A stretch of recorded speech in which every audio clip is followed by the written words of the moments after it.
Xa sabes que no Boneira nestes casos pedía viño. Bueno, pero todo isto, avisando con tempo, tamén aquí podemos... Estamos aquí nas terras de Valdeorras, e malo sería que non faltase unha garnacha, un encía, un godello, ou unha purrela, que ten ese poema dedicado á purrela.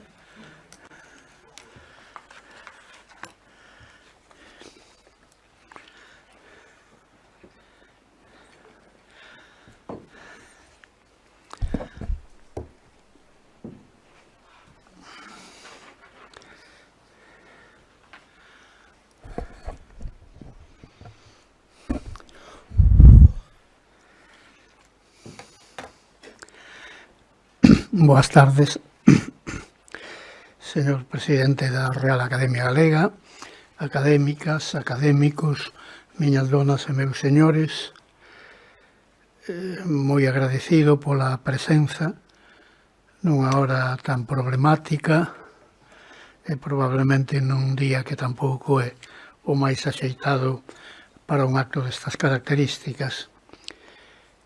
Xa anunciou o presidente que o tema que eu ia abordar é a poesía sociolingüística de Delgado Gurriarán e doutros poetas do seu tempo. Este é o título da miña disertación.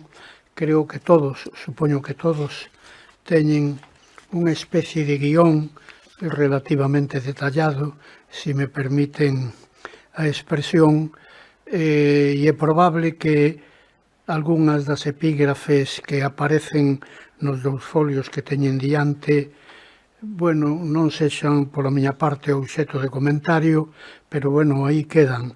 Aí quedan sobre todo os datos bibliográficos, os datos cronolóxicos, e iso é o que importa sobre todo para aqueles que logo teñan, non digo o interese de investigar, pero sí de ler os textos que hoxe convocan a miña atención aquí. Aínda que pareza raro, nos anos da República 31-36 apenas hai poesía sociolingüística, porque en todos os momentos de emerxencia ou en todos os momentos de renacencia, os poetas dunha lingua das características sociolóxicas do galego produce poetas que abordan ese xénero literario que vamos a chamar poesía sociolingüística. Pensemos en poemas de Curros Enríquez, especialmente nun, sobre o que eu volverei quizáis en máis dunha ocasión. Pensemos en poemas de Lamas Carvajal, falando do resurdimento das letras galegas, e logo noutros momentos, nos inicios, por exemplo, das Irmandades da Fala. Pero a República, que era un momento de especial fulgor na historia de Galicia, na historia de España, e na historia das esperanzas hispánicas, a República non produciu moita poesía lingüística. E eu creo que o gran poeta sociolingüístico é Delgado Gurriarán.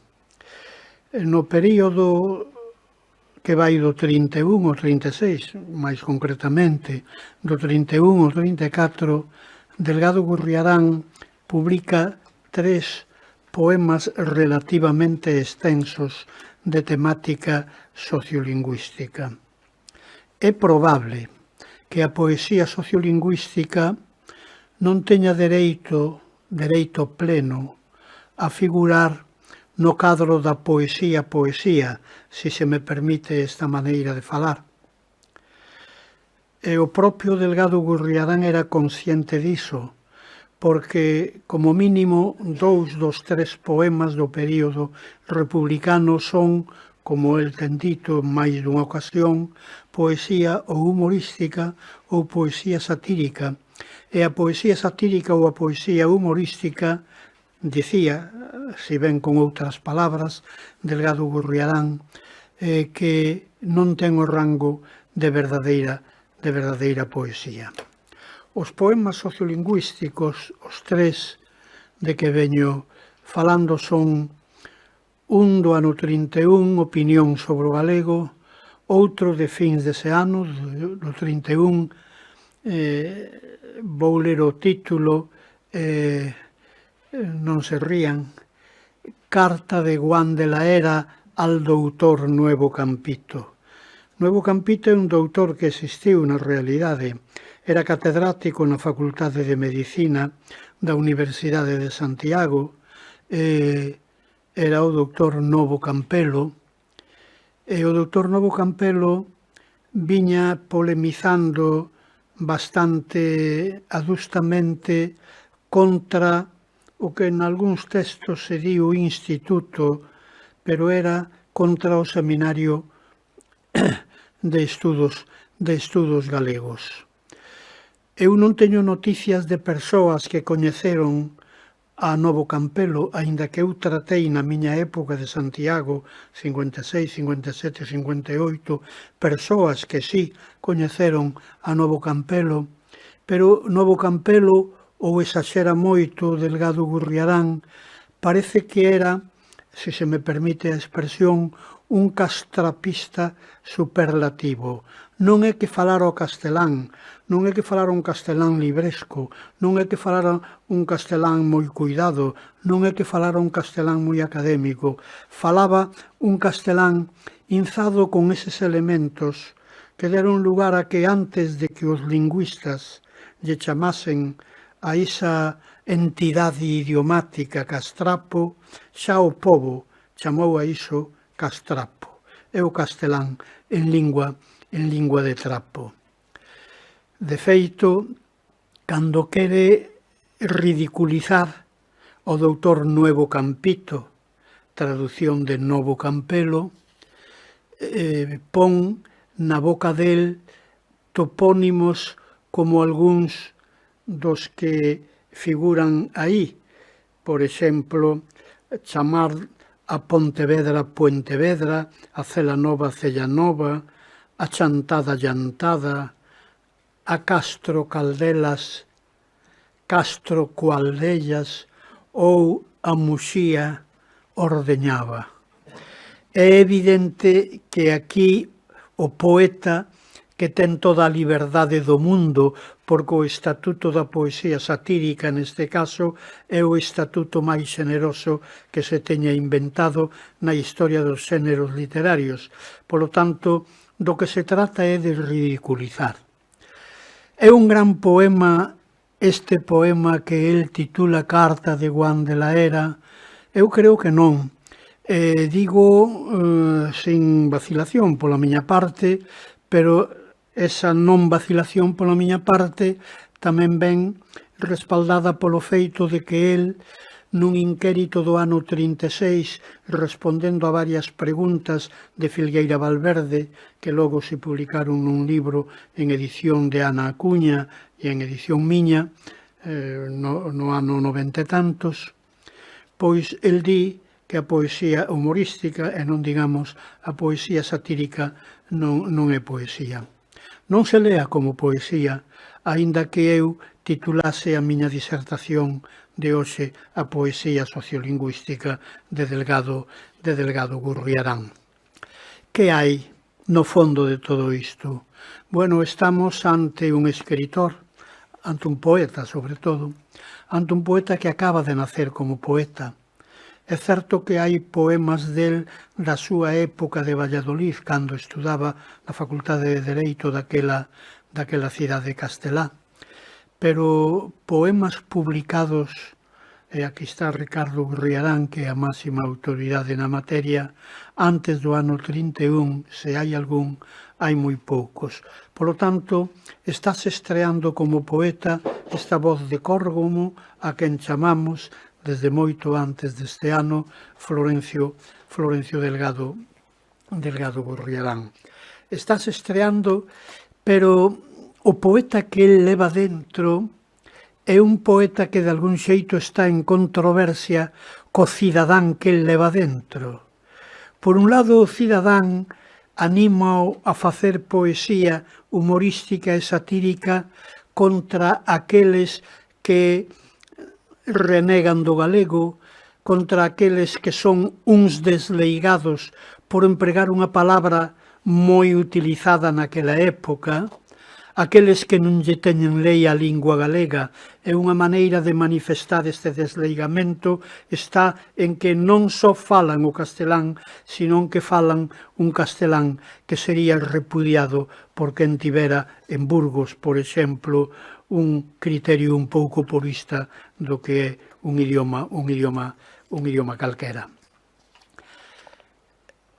O primeiro poema, Opinión sobre o galego, diría que é un pouco menos satírico, que é un pouco máis sociolingüístico, e xa aparecen eses estamentos que na sociedade galega daquela, e xa moito antes, pero estamos falando do ano 31, poucos días despois de proclamarse en Madrid a Segunda República Española. Bueno, estamos falando dun poeta que o que pretende é defender o seu idioma, facer ver que son desleigados aqueles que non o falan, e ás veces incluso introducir o seu discurso literario, aínda que non sexa moi poético, en zonas que evidentemente teñen que ver coa sociolingüística.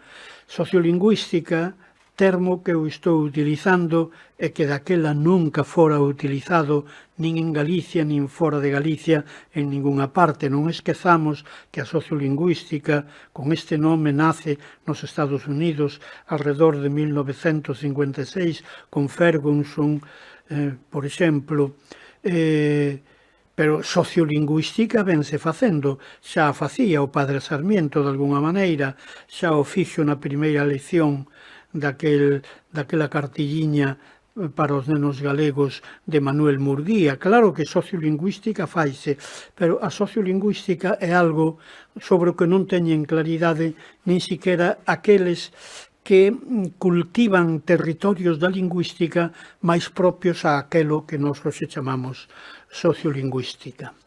Dos tres poemas do período republicano, o que a min me interesa máis, eu creo que o que interesa máis a calquera lector de Florencio Delgado Gurriarán é o poema Falan castelán. Falan castelán é un poema sobre o que case se podería escribir unha tese de doutoramento. Quen fala castelán na Galicia de 1934, que é o ano en que el publica non no Heraldo de Galicia, onde publicara os outros dous poemas, que era un semanario de Ourense, senón na Nosa Terra. Na Nosa Terra publica Falan castelán. O poema Falan castelán é un poema ao que el lle ten moito aquel, se se me permite esta coloquial maneira de falar, porque así como os outros dous apenas os atendeu ao longo da súa vida, do poema Falan castelán na súa vida ofreceunos varias edicións, máis ou menos reelaboradas e unha moi reelaborada. Quen fala castelán? Pois falan castelán os señoritos, o señoriño, di el, ese é o seu término. Fala castelán o crego, fala castelán o cacique do Pazo. Aquí ten boa visión sociolóxica. Non fala do cacique xenericamente, porque eu, que fun neno da aldea e coñecín caciques do medio rural, os caciques do medio rural exercían o seu cacicato, a súa condición de usureiros ou de valuros, como se di na terra xa, exercíana en galego. O cacique do Pazo é outra cousa, é o señor feudal, é o fidalgo do Pazo, e o fidalgo do Pazo fala en castelán.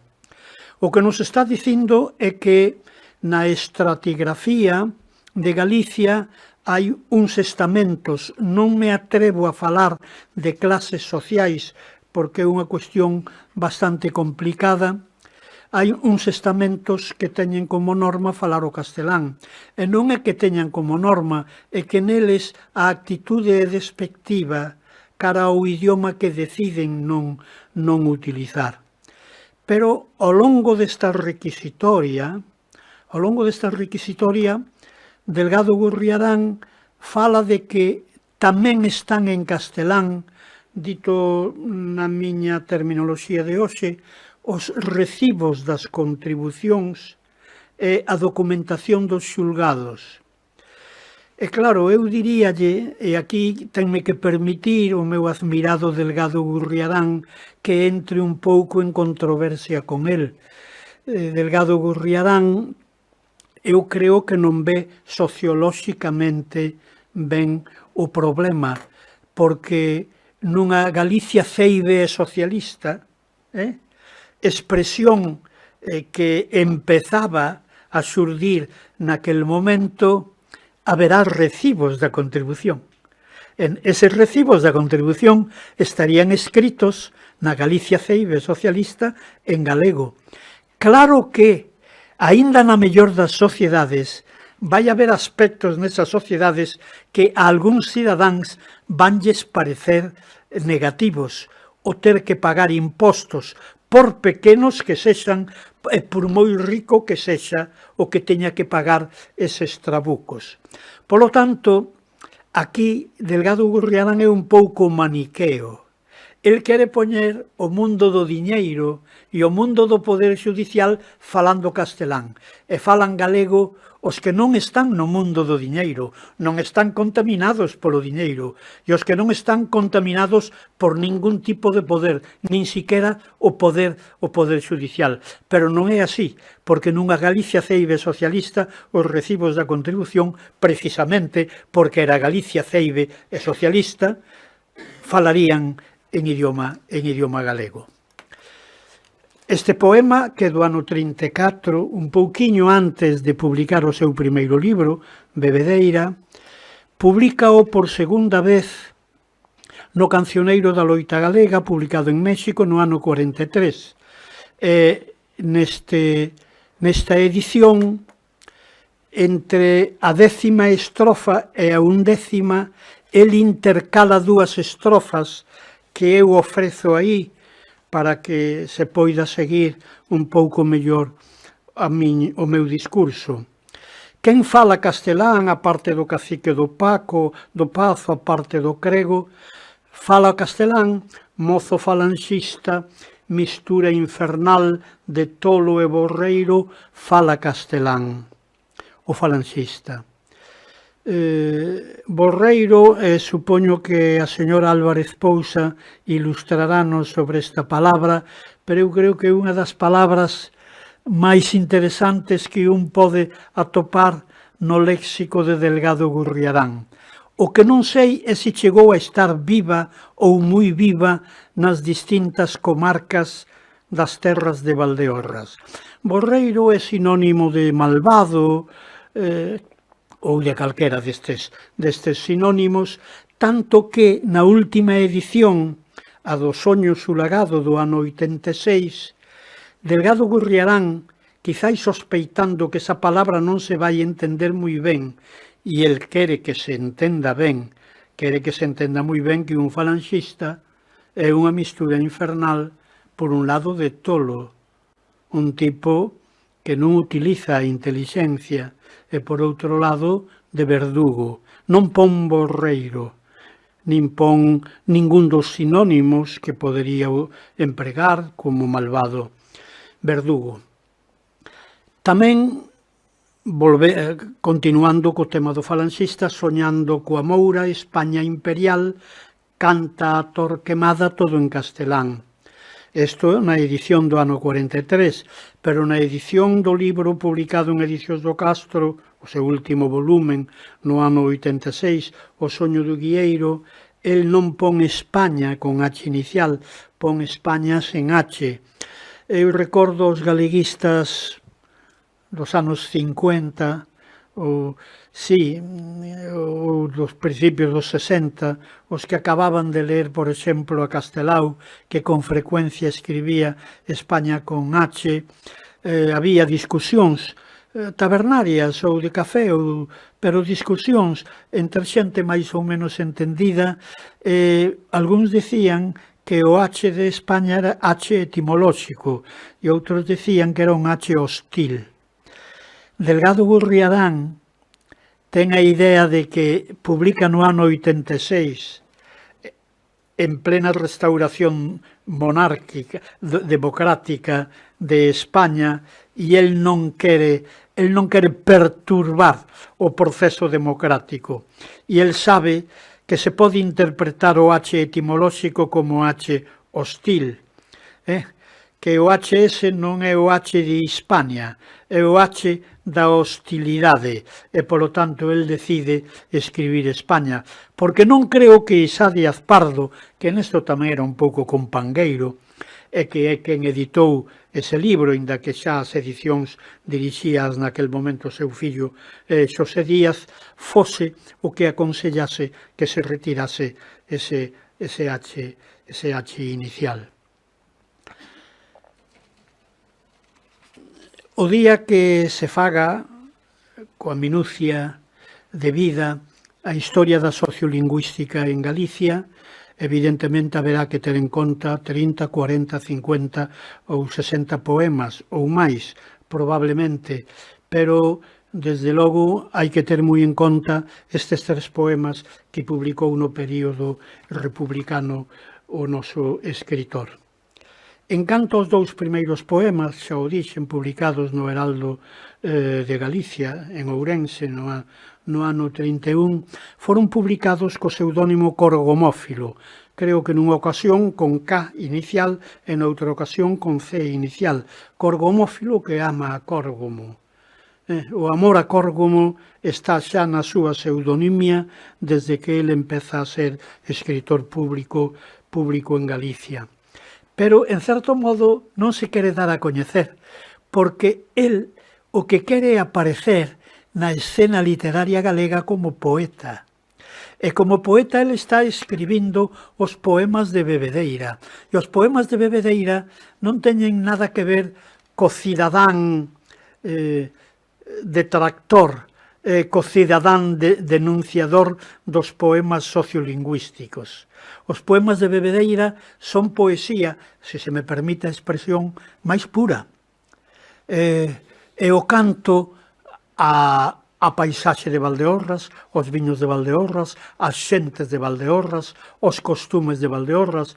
E como dixen eu en Valdeorras, o día 17 de maio deste ano, é un tipo de poesía matriótica, non patriótica. O que se canta ali é as virtudes da súa patria pequena, da súa patria natal, non de Galicia.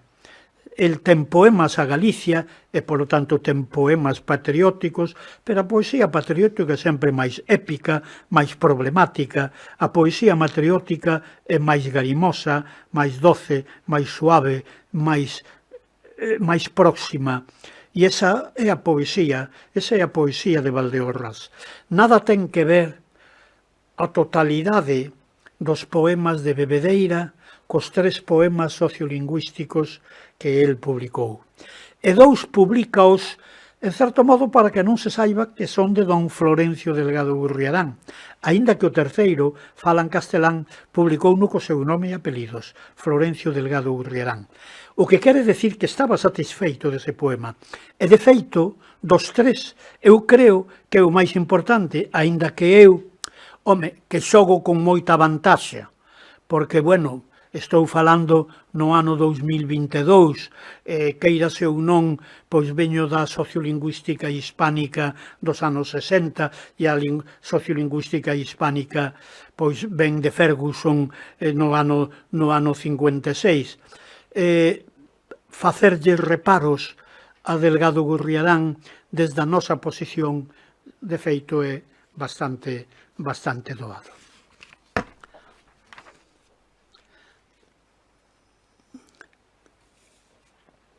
Hai que preguntarse si, como afirmo eu, aínda que non moi rotundamente, porque tampouco podo afirmar neste momento que non hai aquí e ali nun periódico, nunha revista, nun boletín comarcal, tal ou cal poema sociolingüístico. Pero se houvese que escoller un poeta sociolingüístico, no período republicano, o gran poeta desa temática é Delgado Gurriarán.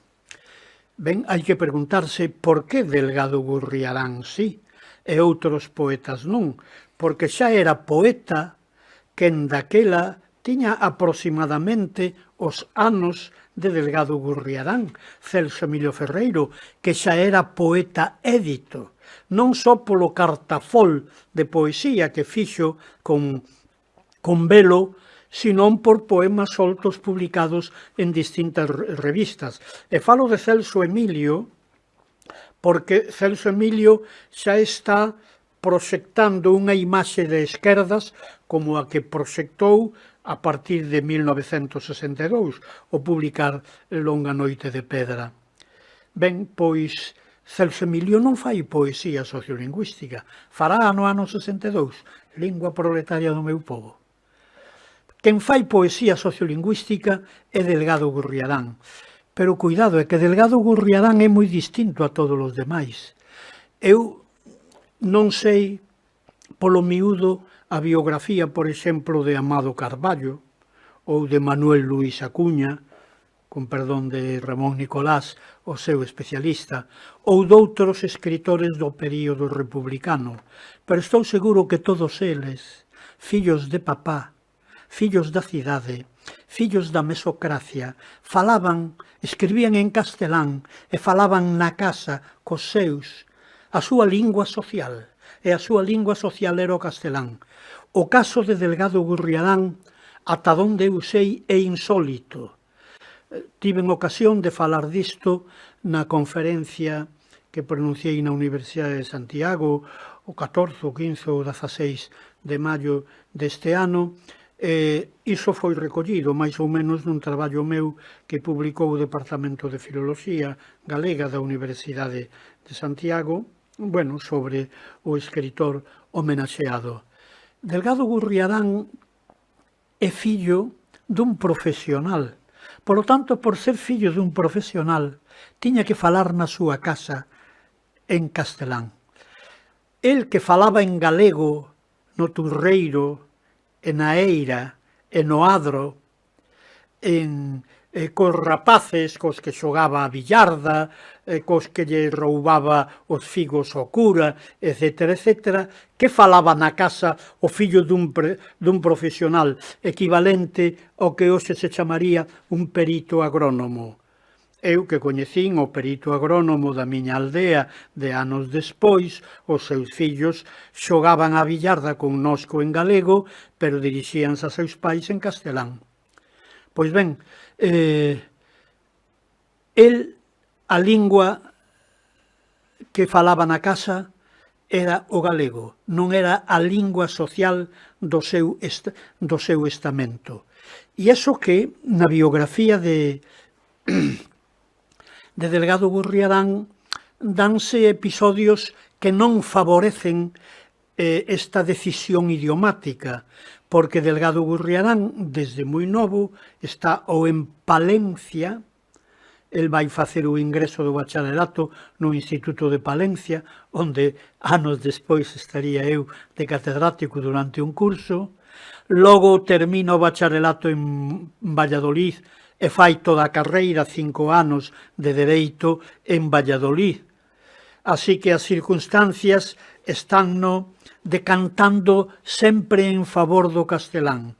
Pero abondáballe con vir nas vacacións do verán á aldea, el que por outra parte era moi moceiro, moi cantarín, moi extrovertido, etc.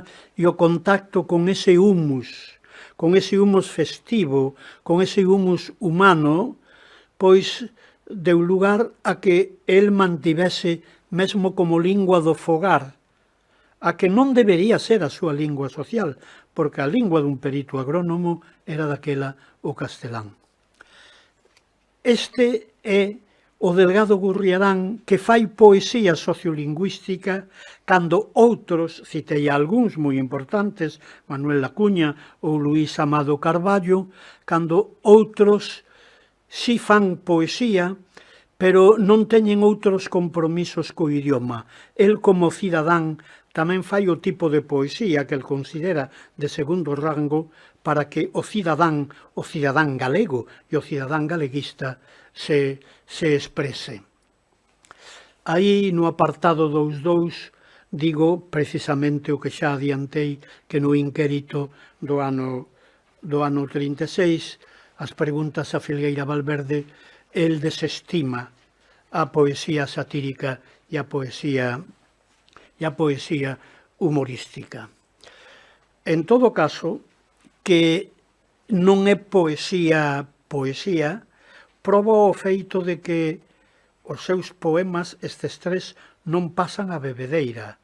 El quere comparecer na escena galega, na escena literaria galega, como poeta dunhas determinadas características. Non quere comparecer como poeta sociolingüístico. A pregunta que eu me fago a continuación é: os poetas galegos de Galicia, do exilio interior, a partir do 50, do 60, do 65, algunha vez a lectura destes tres poemas de Delgado Gurriarán incitáronos para faceren eles algún tipo de poesía máis ou menos próxima? Bueno, de feito, hai que camiñar bastante para encontrar poesía sociolingüística. Se eu non me trabuco, creo que, bueno, ese é un espazo da erudición literaria galega que eu teño traballado bastante. É difícil encontrar entre o 36 ou entre o 39 e os 62 poemas na Galicia do exilio interior. Outra cousa é na Galicia do exilio exterior, poemas que poidamos calificar de sociolingüísticos. Eu creo que non os hai hasta que aparece ese poema que pasa por ser, desde hai moito tempo, emblemático. O poema que todo o mundo coñece por lingua proletaria do meu povo, lingua, non lingua, que de feito non é o título do poema é Deitado frente ao mar, pero Deitado frente ao mar en principio non apunta á problemática sociolingüística, mentres que o primeiro verso sí que apunta, dunha maneira bastante clara, a esa problemática sociolingüística. Celso Emilio non fai, dunha maneira plena, incursións na poesía sociolingüística despois do ano 62. Terán que vir poetas máis novos, algúns algo máis novos, como Manuel María, e outros bastante máis novos, como Darío Xoán Cabana ou Manuel Rodríguez López, todos eles de Lugo, igual que Xesús Raba de Paredes. Eu chamo, xa alguén lle ten chamado así, a Escola Sociolingüística de Lugo, que quizáis algo tamén ten que ver, bueno, coas tarefas académicas que había no Instituto Masculino de Lugo naqueles anos por parte de algúns profesores. Estou recordando neste momento un dos primeiros poemas de Darío Xoán Cabana, que é unha requisitoria contra os que falan castrapo na vila, que parece que é un poema feito como se acabase de ler algúns dos poemas anticastrapistas do noso Delgado Gurriarán. E o que eu creo, e xa o enuncio aí, é que os poetas sociolingüísticos, Celso, Darío Xoán Cabana, Manuel María, non leron a Delgado Gurriarán. Nin era fácil, porque habería que facer un labor de rato de biblioteca ou de hemeroteca para atopar eses dous números de O Heraldo de Galicia ou un determinado número da nosa terra. E xa hai que seguir camiñando, e o gran poeta sociolingüístico que vai haber despois de Manuel María, que é autor de 34 composicións, é o poeta sociolingüístico máis cuantioso, máis caudaloso da poesía galega. A expresión non é miña, é dun estudoso chamado Freixeiro Mato, que recolle precisamente nun volumen toda a súa poesía sociolingüística. Pero falando de poesía, que evidentemente ten moito que ver coa calidade, hai que chegar no ano 80 a un libro publicado por Xerais que se titulou Calados esconxuros, e pouco despois dos primeiros poemas hai unhas páxinas en que se xuntan 5 poemas, un pentateuco sociolingüístico. Esos de Antonio Tobar son, eu creo, que a expresión máis poética do que é o verso sociolingüístico na Galicia posterior ao ano 1939. De todos os xeitos, eu,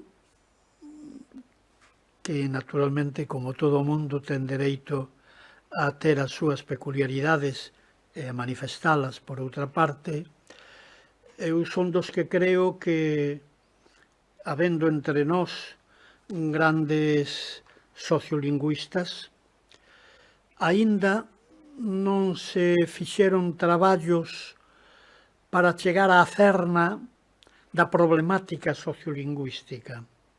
Eu creo que non se pode facer sociolingüística xa examinando poemas, xa examinando outros textos, se un non ten unha concepción marxista da sociedade.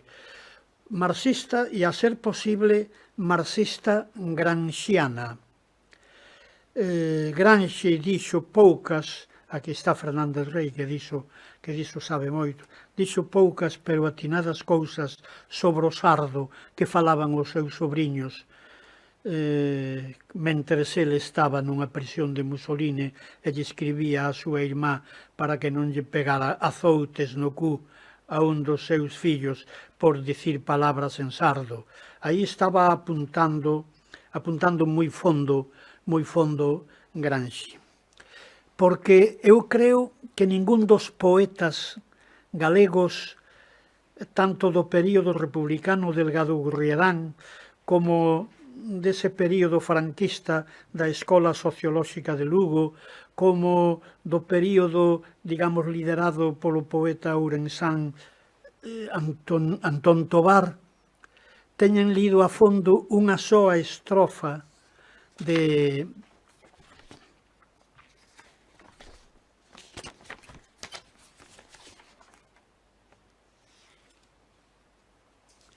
Curros Enríquez. A estrofa de Curros Enríquez non me deberon de transcribir, pero, bueno, teño aquí. É que non quero faltarlle ao respeto nin siquiera nunha sílaba a Curros Enríquez. Porque cal é o problema? Todos vos recordades o libro Aires da miña terra de Curros, e o libro Aires da miña terra empeza cun poema que podemos denominar prologal, poema que el titula Introducción. En esa introdución enfróntase coa problemática do galego e, entre outras cousas, as que agora nos interesan, entre outras cousas, di que o galego, que o idioma galego é un idioma pequeno, é un idioma falado por pouca xente, é o idioma de Afonso X o Sabio, é o idioma de Rosalía, é o idioma dos nosos antepasados, é o idioma dos nosos avós, é unha lingua melosiña, pero todo o que está dicindo foi dito logo moitas veces polo propio Murguía naquela primeira lección, pero pese a todo ese, aqueles nenos da lección nunha escola que inventou Murguía alá polo 1860 non falaban en galego ou non querían falar en galego, pese a que o galego era o idioma do único rei sabio que houve en España, pese a que o galego era o idioma das cantigas de amigo, pese a que o galego era o idioma de Rosalía. Cuestións que se cadra ignoraban os alumnos da escola de don Manuel Murguía. Pero o que non ignoraban aqueles alumnos é que o galego era o idioma dos parias da terra. E ao dicir os parias non estou recordando o primeiro verso da Internacional. Non. O que pasa que Curros Enríquez, que nada tiña que ver coa Internacional, Curros Enríquez era antisocialista. O seu socialismo non vai máis alá da Rerum Novarum de León XIII, que de ben claro. Se hai alguén que admire a Curros son eu neste mundo, pero as limitacións de Curros son as que son. Pero Curros ten a percepción dos poetas. Os poetas ven o que os que non son poetas non vemos. E de súpeto di que a nosa fala, que é de Afonso X, a de Rosalía, de Macías, etc., é fala dos meus avós. Bueno, eso pode pasar, tamén o decía Lamas Carvajal. Fala en que os parias de tréboa e polvo e de sudor cubertos piden á terra o gran da cor da sangue, di da sangue, non do sangue, pero que ha de cebar a besta do laudemio. Por primeira vez publícase na historia das letras galegas, neste caso en verso, un texto en que alguén defende o galego por ser lingua dos da baixo, lingua dos máis da baixo, lingua non só das clases subalternas, que diría Gramsci, sino das máis subalternas dentro das subalternas, que son os labregos, que é a clase social a que tanto defendeu Curros Enríquez, que de obreiros industriais non sabía moito, entre outras cousas, porque apenas había esa figura, a do obreiro industrial na Galicia do seu tempo. Claro que se ten dito moitas veces na literatura galeguista é o idioma do pobo, pero en pobo entraba todo, entraba toda a nación, entraba toda a xente, entraba toda a sociedade. Non, o galego é o idioma dos da baixo. Pero claro, os da baixo visten mal, comen mal, beben mal, andan mal, non viaxan, non teñen instruccións, non teñen diñeiro, non teñen poder. Poder, diñeiro e clase social casi sempre van unidos. Pero son a xente do traballo, piden á terra o gran da cor da sangue que ha de cebar a besta do laudemio. Fala en que os parias, polo tanto, o idioma galego é moito máis importante que por ser o idioma de Afonso X ou de Rosalía ou de Macías, por ser o idioma dos parias, por ser o idioma dos da baixo, por ser o idioma dos humillados e ofendidos nunha sociedade clasista. Pois eu creo que nin nos poemas sociolingüísticos de Delgado Gurriarán, tanto nos do período republicano como nos que escribiu no exilio, do que dou bastantes notas nesta especie de guión, do que faltan as notas, me parece. Non faltan, veñen ao final, sí. Perdón, Lola. Sí. Pois ben, eu recordo, e con isto termino, evidentemente deixo algunhas cousas para que vostedes reflexionen pola súa conta. No ano 66, en decembro, publicábase en Madrid un periódico mensual chamado Signo, que era de Acción Católica, e por ser un periódico da Igrexa, non tiña que pasar pola censura previa, non tiña que pasar pola alfándega ou polas forcas caudinas da censura previa. E dedican un número a Galicia. En ese número a Galicia hai un artigo de Alfonso Álvarez Gándara que se titula, estaban en castelán, La Iglesia gallega no habla el idioma de los gallegos. Logo foi multado, hai unha polémica na que intervén positivamente, todo hai que decilo, Augusto Asía, etc. etc. Pero ali hai un profesor de Lugo, que creo que se chamaba como a min, que publica un artigo do tipo de socioloxía ou sociolingüística que eu facía, que se titulaba, en castelán, claro, El gallego lengua vil. Naturalmente, isto era para acantazarme, se eu dixese que o galego é lingua vil. El gallego, lengua vil en el ideario burgués. Esta é unha concepción marxista do idioma. Ben, nunha concepción non burguesa, noutra concepción evidentemente antiburguesa, califiquémola como a califiquemos, o galego non é lingua vil, pero estou aprendinno no ano 51, cando lín era o ano do centenario por primeira vez en Madrid, era eu estudante naquela universidade a Curros Enríquez, e sobre todo cando lín esta estrofa. O galego é un idioma nobre porque o fala a clase máis nobre da sociedade, a clase dos que traballan, a clase dos que súan, a clase dos que teñen que domear o lombo, a clase dos que casi non comen, a clase dos famentos, a clase dos descalzos da terra. Esa é a nobreza do galego. Nunca se dixera así, porque é moi fácil decir é o idioma do pobo e ti o falares castelán, eres un desleigado ante ese pobo. Non, o pobo é unha masa sociolóxica moi grande, e chea de matices e chea de variedades. Non, aquí dá na diana, e, polo tanto, un idioma é nobre se o fala unha clase nobre, pero para isto hai que ter unha concepción non burguesa. A clase nobre é aquí a clase dos traballadores. Creo que na poesía sociolingüística, nin siquiera no meu admirado Antón Tobar, que foi marxista e militante do Partido Comunista, chega a haber formulacións deste tipo. Polo tanto, se aquí hai poetas, invito a que fagan poesía sociolingüística nese camiño. Moitas gracias.